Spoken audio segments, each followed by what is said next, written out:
Hello and welcome to another chess game. In this video we are going to cover the final game of the Lindores Abbey online tournament. This tournament is part of the Magnus Carlsen online chess tour and one of the 6 tournaments that the players play, and for the overall prize money of $1 million. And this game is the very final decisive game of the tournament. In the final, it's between Daniil Dubov and Hikaru Nakamura. The players are tied after 3 days of playing, and now everything will be decided on this final Armageddon game. The Armageddon game, for those of you who don't know, is the sort of the penalty kicking of chess. So this is meant to break the ties. In this game, white has 5 minutes, while black only has 4 minutes. However, white needs to win in order to clinch the tournament victory. For black, the draw is sufficient. And actually, so this game is meant to decide on the first prize as well, which is $45,000. So the winner of this game can win $45,000 in just a 9-minute game. And without further ado, let's dive into this very tense game. So white started with e4, and Hikaru Nakamura replied with e5. And now Dubov decided to play the Vienna opening with the knight c3. So usually if you have to win with the white pieces especially, then you often go for a not so well-known opening or not so analyzed opening, so that you will have some original play left in the game after the first moves. So knight c3, now comes knight c6 by Nakamura, and Dubov goes g3. Blacks plays bishop c5, so these are not the very main lines, but still standard well-known moves. Bishop g2, black develops with knight f6, knight ge2, d6, now Dubov plays d3, Nakamura plays a6, so that at some point the bishop could go back to a7, white castles, and black develops further with bishop e6. So usually in these positions, black delays castling a bit, so that white push in the king side, which is going to happen with h3, king h2, and f4. But as long as black doesn't castle, it doesn't look that dangerous. So black delays a bit of the castling. So in this position, Dubov continues with h3 to the plan I just pictured. Black plays h6, and white plays king h2. And Nakamura decided to open the center with d5. So this is a somewhat double-edged move, because his king is still in the center, and now black opens up the center. So this is a bit of a strange choice, to be honest. So white welcomes this decision and opens the position with e takes d5. Now knight takes back, and Dubov goes further with f4. And already black is actually in some sort of trouble, and it's a very unpleasant position to play. So now white would like to play f5. In that position, after f5, the white knight would have a perfect square on e4. And white could also push further with f6. So it's understandable that black would like to take on e4. However, here white has a very strong continuation, which probably Nakamura missed. Of course, it is from black's perspective, from Nakamura's perspective, only 4 minutes thinking time, so it's very easy to miss some counterintuitive moves. But Dubov didn't hesitate and took his chance and took on d5 with the bishop. And now actually black is in quite some trouble. So he has 2 moves: he either captures the bishop immediately or takes on g3 with a check. So this is an intermediate move. So Nakamura decided to take on d5, but actually that move is basically losing. Not just basically, this is a losing move. Black should have tried f takes g3, and after knight takes black, white has a super huge initiative, say bishop takes d5, and then just queen h5, hitting these pieces. This motive will come up also in the game, and the white has a huge initiative. However, in this position,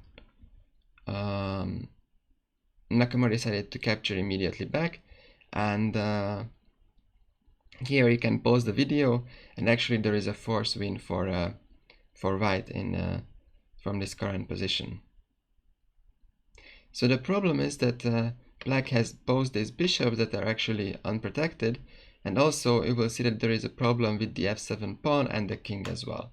So the first move is very natural. White takes the pawn with the knight, and now this is a huge threat.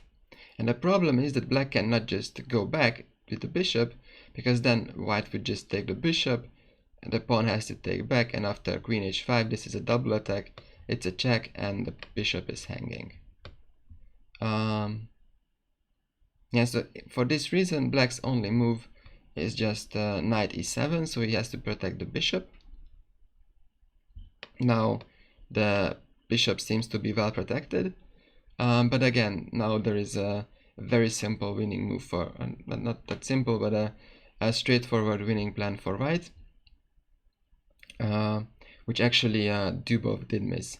So again, you can just pause the video if you don't see and try to figure it out. Otherwise, I continue in the video. So as mentioned, the black king and this f7 pawn is are the weaknesses, and also the bishops on the 5th rank. So white can just use this to his advantage by taking on d5 with the f knight. Now the knight has to take back, and once again queen h5, the same motive as shown before. This is not only attacking the f7 pawn but also the d5 knight, so a double attack. And black's problem is that even though if the knight goes back to f6, it protects the pawn, and now the knight is protected. However, this c5 bishop becomes hanging, and white can just take it. Yeah, so this was a very, very simple win that Dubov surprisingly missed. However, the move he played is also winning and sufficient to win. He played queen h5. However, this move doesn't win a piece, and in an Armageddon game where you just want to win as quickly as possible because the time is ticking, there is a lot of tension, there's $45,000 on the line. The longer the game goes, the more chance black will have. So yeah, this queen h5 is, I mean, it's winning, but it's not the best move. So now Nakamura manages to save his piece, plays c6, well, but Dubov still has a huge initiative, and he can grab actually many pawns and exposes the black king by taking on d5 with the knight. Now the pawn takes back, so that this knight will be staying on e7, protecting the king. However, now there is actually a triple attack that white can play, knight e6. So this attacks the queen, the bishop, and also this pawn. Actually, and also now the f7 pawn is hanging. So yeah, I mean, in a classical game, this is just resigning for black. However, both players at this point have roughly 3 minutes left, or even less. So still, the game is gone. Black played queen d6, and now white grabs one pawn. This is also a check, so the king has to move, and white grabs another pawn. And the next move is bishop f4 with a huge tempi attacking the black queen.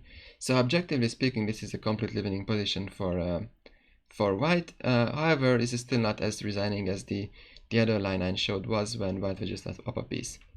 So Nakamura tries to fight on with rook af8, and white plays the bishop f4, so hitting now the queen. And Nakamura didn't find anything better but sacrificing his queen. So he took an f7, and the idea is when bishop takes on d6, black has an intermediate check on f2.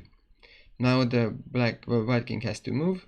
It goes to h1 because this bishop controls the g1 square, and now only now black takes back on d6 to the bishop. So if we count the material, white has a queen, and black has just the rook and the bishop, and white is also up already 2 pawns. So material wise, this is a huge advantage for white. And now white brings his last piece to the game with rook e1. Black also doubles on the f file, So it seems there is some counterplay, and when the time is ticking, there is some chance that people blunder things. Now Dubov plays queen g4 check, king c6, and Dubov brings the knight back to e6, which is a good move. It hits the bishop, and at some point the knight can also go back to the center to d4. Nakamura plays rook 8 f6, knight d4 is a check, and king b6. And now Dubov decided that simplifying the position is in his favor, which is of course true because he's up by a huge material. So he plays rook e2, trying to exchange one pair of rooks. Of course, black wants to keep the position complicated, so plays rook f1, king g2. And in this position, Nakamura saw that this knight is just too strong to play against, so he tries to eliminate this with the knight c6. As mentioned, white is happy with the trade, so just takes on c6. Black takes back with the pawn, and now white plays a stabilizing move with c3. So now it starts to be more and more clear that white is just up by huge material, and at some point he has to win the game. But then Nakamura still tries to fight on. Now he plays rook f5.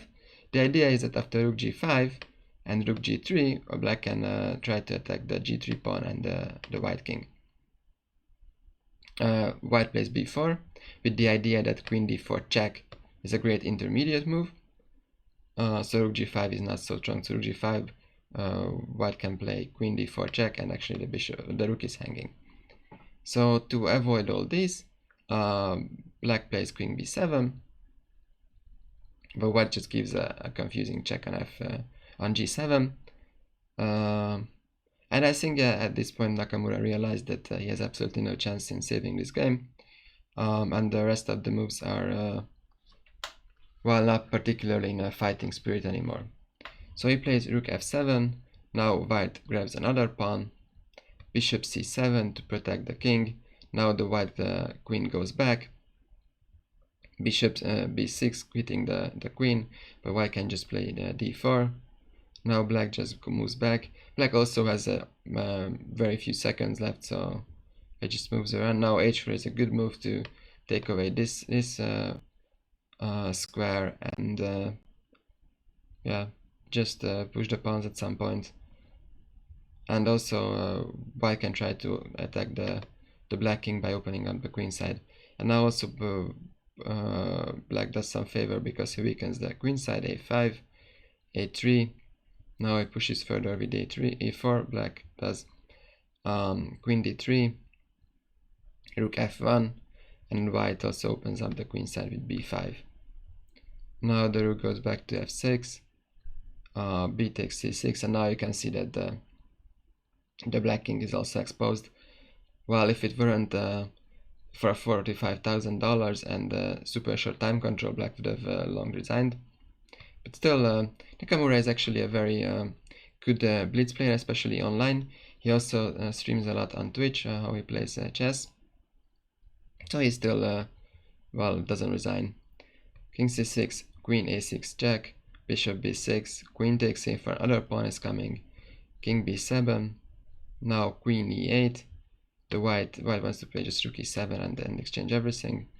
Rook f8, white goes to rook e7, bishop c7, queen b5 check, rook b6, and the final blow is with rook takes c7, where Nakamura finally resigns because after king takes, queen c5, both actually all of the black pieces are hit. Some rook will be taken, and white is just up by a huge material. Yeah, so this is the game that clinched the victory for Dubov Daniil, a young Russian player, and it helped him taking home the $45,000 first prize. I hope you enjoyed the game, and if you do so, please like this video. If you have any comments, you can type it in the comment section, and if you don't want to miss my other videos, then you can also subscribe to my channel, and see you in the next video.